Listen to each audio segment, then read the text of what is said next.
ഇപ്പൊ റിപ്പോർട്ട് ചെയ്ത് കഴിഞ്ഞ് 5-ാമത്തെ ദിവസമാണ് സാർ മരുന്ന് എത്തിക്കുന്നത്. 5-ാമത്തെ ദിവസം സാർ ആ മരുന്ന് മറ്റൊരു രോഗത്തിന് ഉപയോഗിക്കാവുന്നതാണ്. അങ്ങനെയെങ്കിൽ അതിന്റെ പ്രതിരോധം സംസ്ഥാനത്ത് നേരത്തെ നടത്തിയിരുന്നെങ്കിൽ ഈ മരുന്ന് നേരത്തെ തന്നെ 10 ദിവസം മുമ്പ് വാങ്ങിവെക്കുന്ന സാഹചര്യം ഉണ്ടാകുമായിരുന്നു സാർ.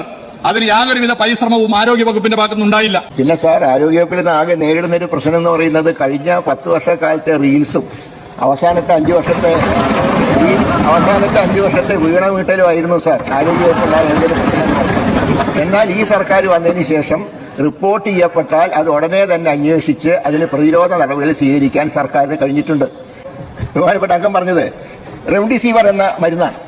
അത് സാർ അങ്ങയുടെ ശ്രദ്ധയ്ക്ക് വേണ്ടി പറയുകയാണ്, അങ്ങ് മന്ത്രിയായ ആ മന്ത്രിസഭയുടെ കാലം തൊട്ട് ഈ മരുന്ന് വാങ്ങിച്ച് സ്റ്റോക്ക് ചെയ്തിട്ടില്ല സാർ.